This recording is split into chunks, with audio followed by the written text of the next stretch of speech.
Hello friends, ओम श्री गणेशाय नमः। जय श्री कृष्णा। आप सभी का स्वागत है आपके अपने यूट्यूब चैनल पर।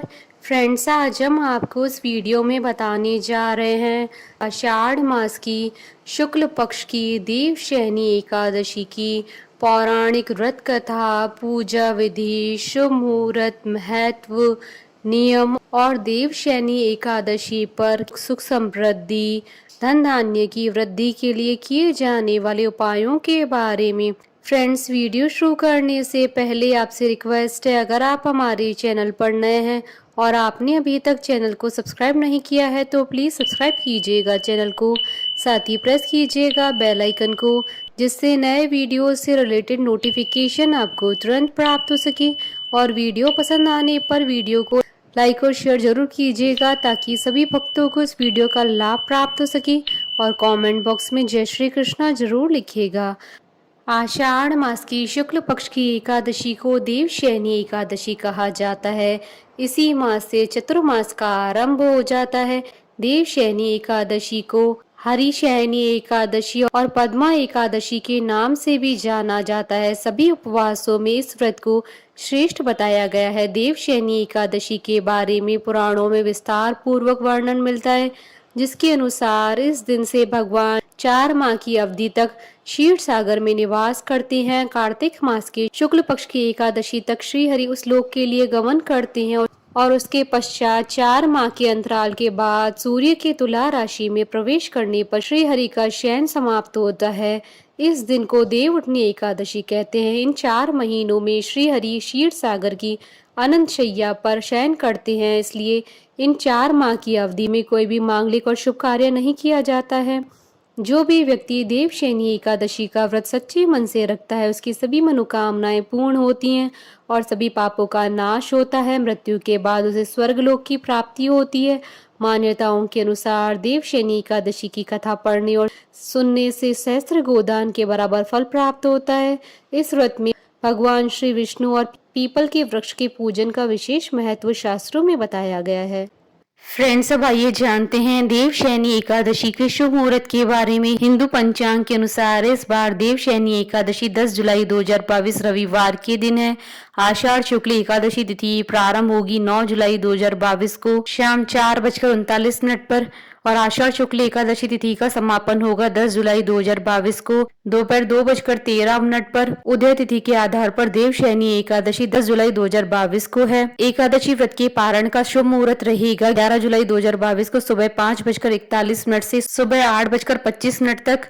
दिवासर समाप्ति का समय रहेगा 11 जुलाई 2022 को सुबह 11:13 पर। फ्रेंड्स, अब आइए जानते हैं देवशयनी एकादशी के दिन भगवान विष्णु जी की आराधना करने की पूजन विधि के बारे में। देवशयनी एकादशी का व्रत रखने वाले जातकों को इस दिन सुबह जल्दी उठकर स्नान कर साफ वस्त्र धारण कर लेनी चाहिए।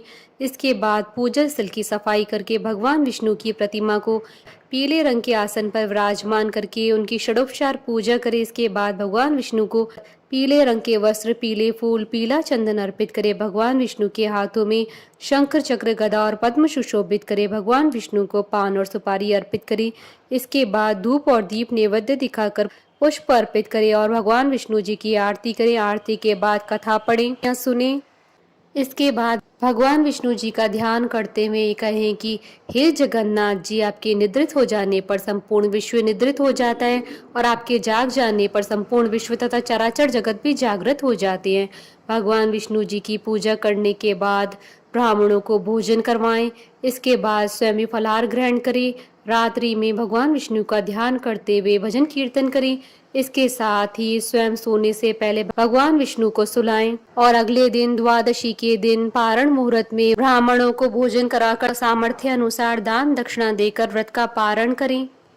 फ्रेंड्स, अब आइए जानते हैं देवशयनी एकादशी पर किए जाने वाले उपायों के बारे में। देवशयनी एकादशी पर दक्षिणावर्ती शंख में साफ जल भरकर उससे भगवान विष्णु जी का अभिषेक करें। धन लाभ के लिए इस दिन विष्णु जी के साथ माता लक्ष्मी का पूजन करें। इस दिन प्रातःकाल स्नान के पश्चात भगवान विष्णु जी की सोने, चांदी, पीतल या तांबे की मूर्ति को पीताम्बर से सजाकर सफेद वस्त्र से सजे हुए तकिए तथा बिस्तर वाले एक छोटे से पलंग पर शयन कराएं। इस उपाय को करने से आपकी सभी मनोकामनाएं शीघ्र ही पूर्ण होंगी। आज के दिन सुबह सुबह घर की सफाई के पश्चात मुख्य द्वार पर हल्दी का जल या गंगा जल का छिड़काव करें। ओम नमो नारायण या ओम नमो भगवते वासुदेवाय नमः मंत्र का 108 बार तुलसी की माला से जाप करें। एकादशी की शाम में तुलसी के सामने गाय के शुद्ध घी का दीपक जलाएं और ओम नमो भगवते वासुदेवाय नमः मंत्र का जाप करते हुए तुलसी की 11 परिक्रमा करें। इससे घर के सभी संकट और आने वाली परेशानियां टल जाती हैं। फ्रेंड्स, अब आइए जानते हैं देवशयनी एकादशी व्रत के नियमों के बारे में। इस एकादशी के दिन लहसुन, प्याज, मांस, मदिरा, बासी भोजन, चावल आदि का सेवन बिल्कुल भी न करें। इस अवसर पर देवशयनी एकादशी की पौराणिक कथा का श्रवण जरूर करें। फ्रेंड्स, अब आइए प्रारंभ करें देवशयनी एकादशी की व्रत कथा। धर्मराज युधिष्ठिर ने कहा, हे केशव, आषाढ़ शुक्ल एकादशी का क्या नाम है? इस व्रत के करने की क्या विधि है और किस देवता का पूजन किया जाता है? श्री कृष्ण जी कहने लगे कि हे युधिष्ठिर, जिस कथा को ब्रह्मा जी ने नारद जी से कहा था वही मैं तुमसे कहता हूँ। एक समय नारद जी ने ब्रह्मा जी से यही प्रश्न किया था।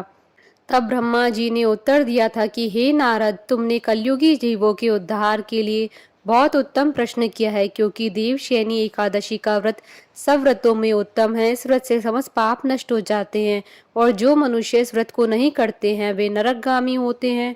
इस व्रत को करने से भगवान विष्णु प्रसन्न होते हैं। इस एकादशी का नाम पद्मा एकादशी भी है। अब मैं तुमसे एक पौराणिक कथा कहता हूँ, तुम मन लगाकर सुनो।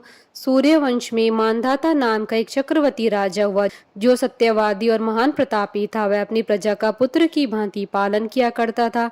उसकी सारी प्रजा धन धान्य से भरपूर और सुखी थी। उसके राज्य में कभी अकाल नहीं पड़ता था। एक समय उस राज्य में 3 वर्ष तक वर्षा नहीं हुई और अकाल पड़ गया। प्रजा अन्न की कमी के कारण अत्यंत दुखी हो गई।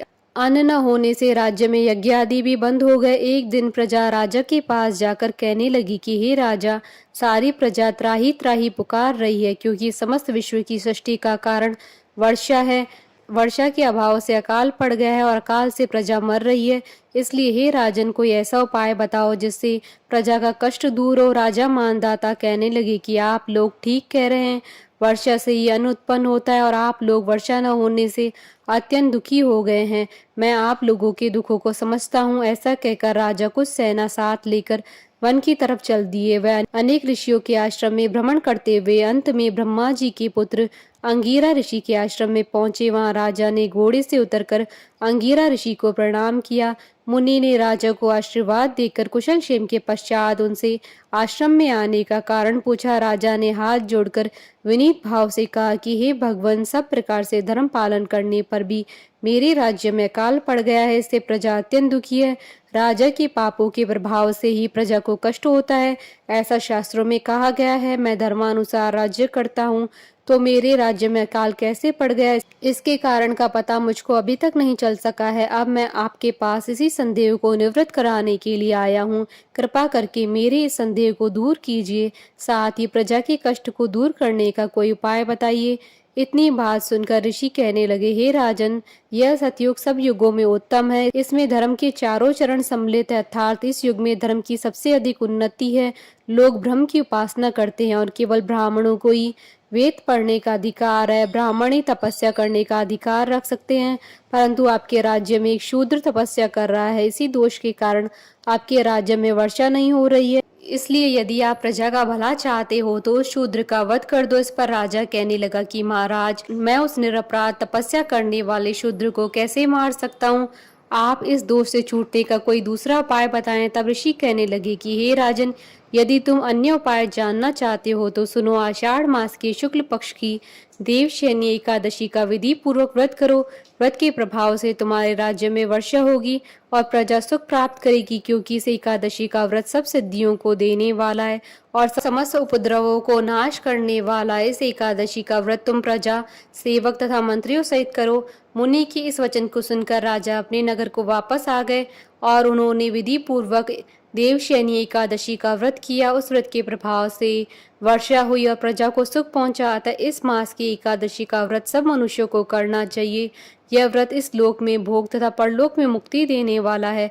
इस कथा को पढ़ने और सुनने से मनुष्य के समस्त पापों का नाश हो जाता है और मोक्ष की प्राप्ति होती है। बोलिए भगवान विष्णु जी की जय, सनातन धर्म की जय। हमारे साथ इस वीडियो में अंत तक बने रहने के लिए आपका धन्यवाद। ओम श्री गणेशाय नमः। जय श्री कृष्णा।